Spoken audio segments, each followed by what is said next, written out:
Hi, welcome back. My name is Dee. I go by Daryl. That's my full name. But my nickname is Dee to my friends. I just wanted to give you an update based on the sidereal zodiac, separate from the Western zodiac. The zodiac is similar in that it has all of the same signs, but the way that it's measured is different. According to Vedic astrology, it's based on actual measurements and not pinned to the Gregorian calendar arbitrarily. That's a whole other discussion, but what I wanted to talk about was our current transit and what we're experiencing and how it might feel for each of us. Now, truly, it's dependent on how your birth chart is. It's very specific to each and every one of us. It's like a fingerprint, really, because it's where you were placed on the earth the moment the eastern horizon was crossing over when you were born. And even if you have a twin that's 2 or 3 minutes behind you, that actually changes the chart for each person. So the chart's specific because it creates predictions based on Vedic astrology. You can do predictions here. Western doesn't allow for that because they don't have cycles like the Vimshottri cycles. Also a longer story, but let's just get to the new moon today. So you'll see this area where the new moon is and where the sun is has transited into Leo. And so how we feel Leo, again, is dependent upon how that is lined up for you in your chart and how the planets that rule that area, the sun, feels for you. You can see the sun has just come into sidereal Leo, and the sun is how we experience our self-worth, our confidence, our connection to our soul, right? Our soul. So if your sun in your chart is in good dignity, it might feel like you can hold yourself a certain way and you're confident in your actions and your movements about in the world. If you're lacking or if it has some growth opportunities, it could come out that you might be very egoistic or too gregarious. Leo does things in a big way. And considering that it's the royal kingdom, right? It's the only place where the sun resides, where it owns in the zodiac, and it rules this particular area.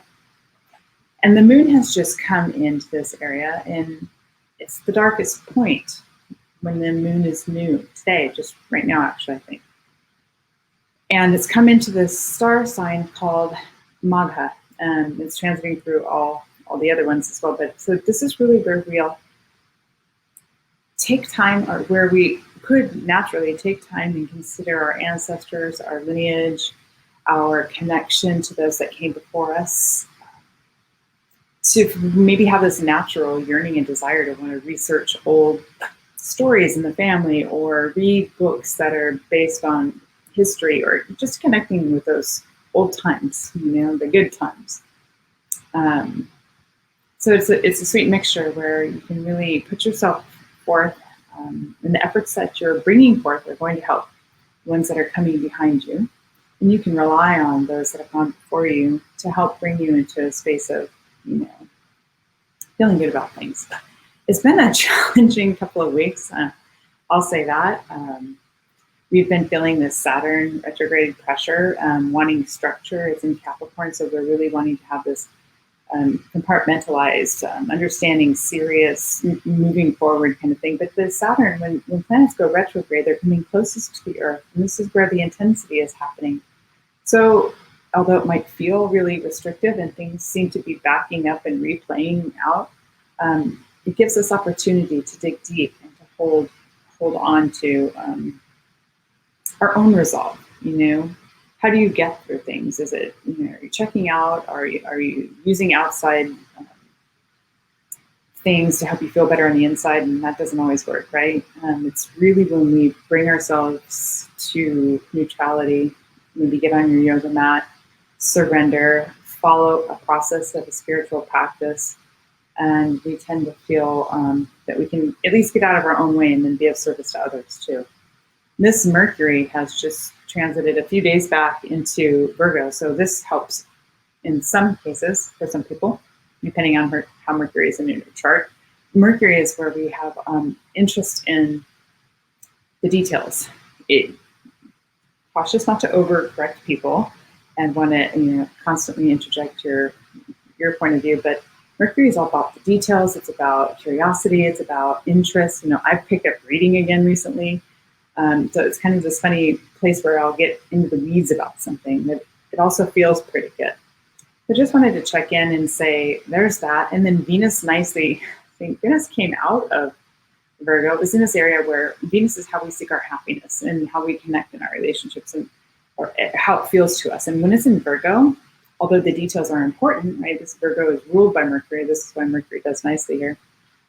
If our happiness is being sought through something that's all detail oriented, if the details don't line up a certain way, then we tend to criticize, or maybe not feel as fluid or open or critical. Like maybe we're being criticized, not feeling like we're getting what we need out of things. So it's moved into a place where it rules this area. So Venus rules Libra, and there's more to come on that, but this placement here brings us back into joy. Also, maybe our relationships have a softer and sweeter feel to them lately. Maybe we're able to connect without this feeling of maybe resentment or calculation in the back of your mind, keeping score kind of thing. Life is a little too short to be keeping score anyway. There's a lot happening right now. Just thought I would check in and let you know that this new moon is a really good time to consider, like those that have gone before you, what's coming next. How can you honor that? What can you do to bring yourself into a place of comfort and ease without using external things, food and drink and things like that? Just use your breath. Find something that you enjoy doing, something tactile. Venus will support this. Maybe read, bring out some old scriptures, connect with some teachers. Really put yourself into a place where you can absorb, because this is a really great place for that. And depending on where this lands for you in your chart, if you're a Virgo, it's your first house, so this would be you specifically. If you're a Gemini, it would be your first and fourth ruled by this, so your home life would feel like this. So if you want to know how this impacts you, you can always connect with me and either text me, call me, hit me up through Facebook or Instagram, and we can look at your chart and figure that out for you. But in the meantime, many blessings. I wish you a great week. Stay healthy and well, and lots of love. Take care.